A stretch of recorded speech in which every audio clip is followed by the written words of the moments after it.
we're going to just punish people. Juvenile judges will have discretion on how sentencing or punishment will be meted out.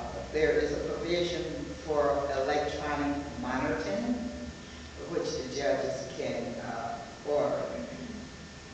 We also put in the bill a provision whereby we know young people sometimes do foolish things. Now, murder is not a foolish thing, but some kids do act up.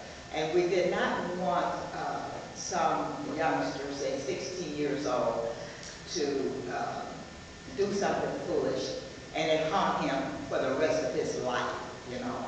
He get his life together. He wants to go into the military. He wants to get a position, say, for the police department or something. So we made a provision in the bill whereby once the juvenile turns 19 years old and has observed all of the restrictions and followed all of whatever the juvenile court has ordered them to do, the record will be sealed. However, the victim will have an opportunity to speak to the court or notify the court prior to that 19th birthday or just shortly thereafter, and let the court know that, no, this person did not do the things they were supposed to do. So we did put that in there as a protection. It had been requested that we automatically expunge the record at age 19. And there was much testimony against that. No, not automatically. There needs to be some way of knowing whether or not the perpetrator has fulfilled his or her obligation. And I say his or her, you know, there are girls who go around and harass and don't accept no for an answer. With that, I'm going to kind of be quiet. There are a number of groups I really want to find it here. I want to share with you some of the people who are here today and some of the groups that are represented. Of course, we have Mrs. Cheryl Rucker, who is in the back. She is the mother of Cheryl Grant, and her husband David Rucker is with her. We have Mrs. Elizabeth Deal and Mr. Deal, who are the parents of Christina Deal, who's from Oregon, Ohio, which is a suburb of Toledo, and their daughter was murdered by a jealous boyfriend. Johanna is not here. We'll come back. Some other people were to be here who worked with me and lobbied for this bill and got others to lobby for the bill. Linda Johannick, the director of the Cleveland Domestic Violence Center, we're supposed to be here. Nancy Nayland, executive director of Ohio Domestic Violence Network, supposed to be with us. Right here. Phyllis. Right here. Okay, right here. Okay, you are. Right here.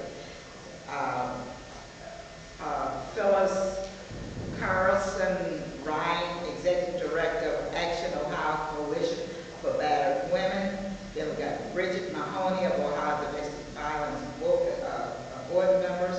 We had many juvenile judges weigh in on this, and some common pleas court judges. We needed that balance. We needed each to tell us how it would affect the operation of their courts. And so we had newspapers with editorials. I tell you, I was so pleased when the various newspapers and reporters joined us in promoting this. We had school children write letters urging the legislators to pass the bill.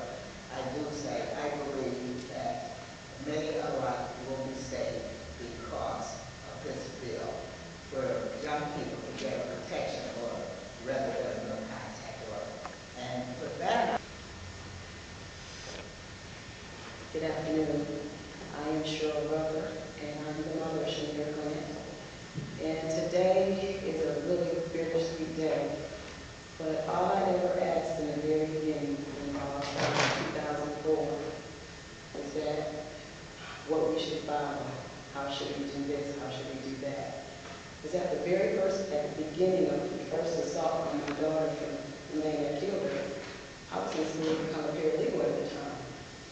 And I went to my instructors and I asked them, I said, is there something that we should be following? What should we do? And I used to ask the prosecutor, what should we do? You know, I followed every step of the way, what they told me to do. And I was very precise in it because I didn't want to make a mistake being a paralegal. And it was a year prior, 2004, and in 2005, my daughter was dead. And I tell you, in between that time, there could have been so many things that could have been done, and with this bill, it can be done. And now, this is another piece of my life that I can have closure with and rest upon that another young lady, if gets into a situation like my daughter and like Christina, has some ways of protection, has a process they can follow, not just for the young lady, but for the young man as well. Because young men need some guidance during that time as well. They're both our young people. And I just today, you know, I miss my daughter, and I know she's resting in heaven. And I represented her today with a big purple rose because she was a rose to me, and purple was her favorite color, and it's also domestic violence color. So with that, I just want to say I'm very pleased.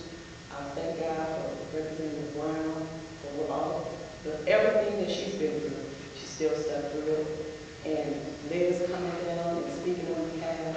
And Johanna, I can't wait to meet her because we haven't met as of yet. So I'm just today, I'm quiet, but my heart is just bursting because all I ever wanted was something to follow that will save our children's life, because who more do we need to keep safe in our future?